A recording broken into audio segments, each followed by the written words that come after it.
बिस्मिल्लाहिर्रहमानिर्रहीम इय्याका नअबुदु व इय्याका नस्तईन। अस्सलाम वालेकुम रहमतुल्लाहि व बरकातहू। नाज़रीन, उम्मीद करता हूँ आप सब खैरियत से होंगे और आप लोगों की ज़िंदगी अच्छी गुजरी होगी। तहरीक अदम एतमाद में एक नया ट्विस्ट सामने आया है। एतजाज़ अहसन के तहरीक इंकशाफात ने एक नया पिंडोरा बॉक्स खोल दिया है।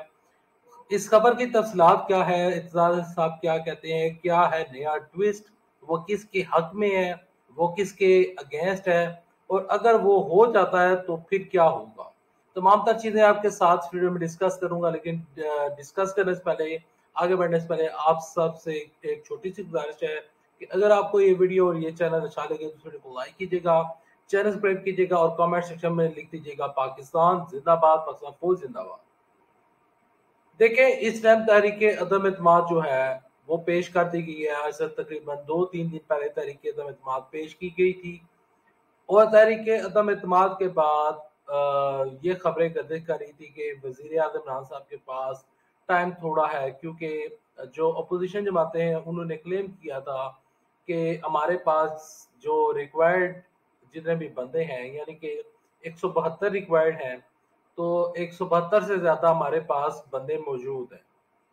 अपोजिशन ने ये कहा था कि हमारे पास 190 बल्कि 200 के करीब बंदे मौजूद हैं और इमरान साहब की हुकूमत को शदीद खतरा है। इमरान साहब इन दिनों में मुलाकातें कर रहे हैं, कभी चौधरी बरदरान के साथ, कभी जहांगीर तरीन ग्रुप के साथ, कभी अलीम खान ग्रुप के साथ। ये मुलाकातें जारी हैं। ना सिर्फ ये इमरान साहब कर रहे हैं बल्कि अपोजिशन जमाते वाले भी यही कर रहे हैं, और अपोजिशन जमात ये चाहती है कि मुस्लिम लीग काफ उनके साथ मिल जाए और जहांगीर तरीन ग्रुप, अलीम खान ग्रुप उनके साथ मिल जाए और तहरीक अदम एतमाद को वो कामयाब बना ले। तहरीक अदम एतमाद की जो एक्सपेक्टेड डेट मेरे सामने आ रही है उसके मुताबिक 18 मार्च को, आज से तकरीबन 6 दिन बाद, वजीर आज़म इमरान साहब के खिलाफ तहरीक अदम एतमाद पेश की जाएगी, क्योंकि हुकूमत OIC की जो कॉन्फ्रेंस है उससे पहले तहरीक अदम एतमाद को पेश करने का इरादा रखती है। बढ़ते हैं खबर की जानब। एतजाज साहब काशिफ अब्बासी के प्रोग्राम में एज अ गेस्ट आए हुए थे और उस प्रोग्राम में अली नवाज ऐवान जो कि तहरीक इंसाफ के रुकन असम्बली हैं और जिन्होंने इस्लामाबाद से इलेक्शन लड़कर जीते थे, वो भी मौजूद थे। और मुस्लिम लीग नून से भी कोई वहां पर नुमाइंदा मौजूद था। अच्छा, काशिफ अब्बासी ने सवाल पूछा एतजाज हसन साहब से कि हुकूमत एक नया नुक्ता लेकर आई है सामने, और वो नया नुक्ता ये है कि हुकूमत ने ऐलान किया है और हुकूमत चाहती है कि जिस दिन तहरीक अदम एतमाद पेश की जाए उस दिन हमारे जितने भी पार्लियामेंट के जितने भी रुकन हैं, जो भी हमारे इत्तेहादी हैं या जितने भी हमारे साथ मौजूद हैं, मुस्लिम लीग काफ के लोग हो गए, इसके अलावा जितने भी हमारे साथ लोग हैं, तो वो लोग तो पहले पेश ही नहीं होंगे, वो जाकर इस पार्लियामेंट इजलास का हिस्सा नहीं बनेंगे। और अगर कोई बंदा होता है वहां पर हाजिर और वो अगर इमरान साहब के अगेंस्ट वोट देता है तो उसका वोट काउंट नहीं होगा। ऐसा हुकूमत इरादा रखती थी और हुकूमत ने कहा था कि उस लोटे को हम बाकायदा तौर पर नाअहल भी कर देंगे, उसको पार्टी से निकाल देंगे और आइंदा किसी किस्म का कोई टिकट जारी नहीं किया जाएगा। हुकूमत ये इरादा रखती थी और यही सवाल काशिफ अब्बासी ने बाकायदा तौर पर एतजाज साहब से पूछा। एतजाज साहब जो है वो कानून के माहिरदान हैं और वो कानून को समझते हैं, कानून के माहिर हैं, और इसके अलावा तमाम जो जितने भी जहां पर जितनी भी कानूनी कार्रवाइयां हैं उनको वो समझते हैं। तो यहाँ पर एतजाज साहब ने कहा है कि नहीं, ऐसा नहीं हो सकता, ऐसा मुमकिन नहीं है। कोई भी हुकूमत हो, चाहे जो भी हुकूमत हो, वो अपने जो भी पार्लियामेंट का रुकन है उसको उसका हक इस्तेमाल करने से रोक नहीं सकती। ना फिजिकली रोक सकती है, ना उनके ऊपर कोई प्रेशर डाल सकती है। तो हुकूमत जो कुछ कर रही है और हुकूमत जो कुछ कह रही है वो हो नहीं सकता। आइन इस चीज की इजाजत नहीं देता।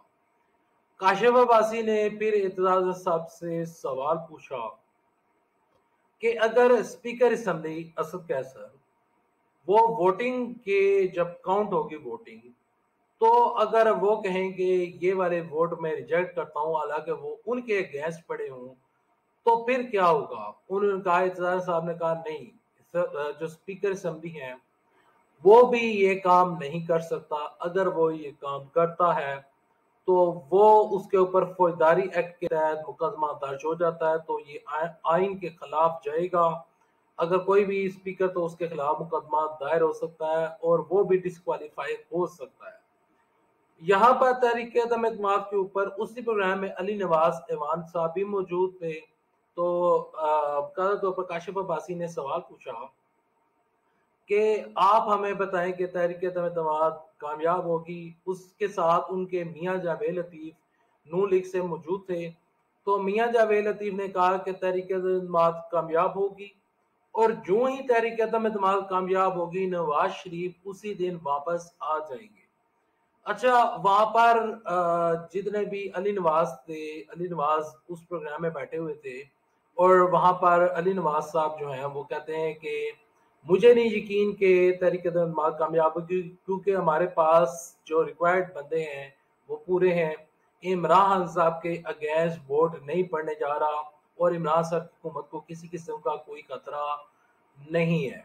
اس پروگرام کے بعد علی نواز ایوان نے ایک ٹویٹ کیا، اور اس ٹویٹ میں انہوں نے لکھا، اگر حکومت جا رہی ہوتی اور تحریک عدم اعتماد کامیاب ہو رہی ہوتی تو اس ٹائم جو نواز شریف ہیں وہ لندن کی عدالتوں میں وہاں پر دھکے نہ کھا رہے ہوتے، وہاں پر وہ خوار نہ ہو رہے ہوتے، بلکہ ان کا ٹکٹ بھی شو ہو جاتا، ان کا ویزا بھی شو ہو جاتا، اور وہ پاکستان کب آ رہے ہیں وہ تمام تر چیزیں بھی کلیئر ہو جاتی ہیں۔ ہو سکتی تھی اور ہونی چاہیے تھی، لیکن نہیں ہوئی ہے۔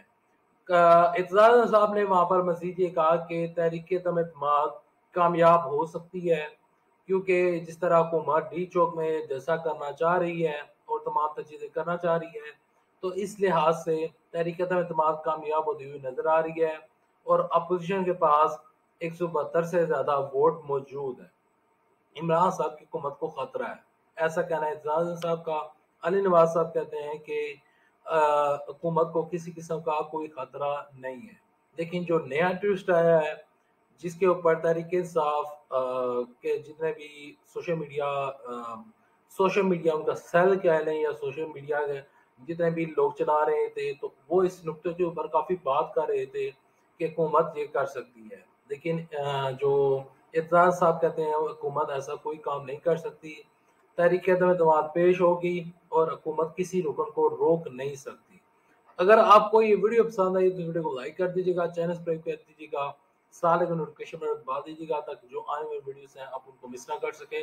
جاتے جاتے میں آپ سے معذرت چاہتا ہوں، میرے گلا جو ہے وہ خراب ہے، اس وجہ سے مجھے بولنے میں کافی زیادہ پریشانی ہو رہی ہے، لیکن ویڈیو آپ کے لیے بنانا لازمی تھا، آپ کو اپڈیٹ کرنا لازمی تھا۔ پھر بھی ویڈیو میں اگر کوئی مسٹیک رہ گئی ہو اس کے لیے میں معذرت چاہتا ہوں۔ نیکسٹ ویڈیو میں انشاءاللہ ملوں گا آپ کو، تب تک کے لیے دے اجازت۔ اللہ حافظ۔ پاکستان زندہ باد، پاکستان فوج پائندہ باد۔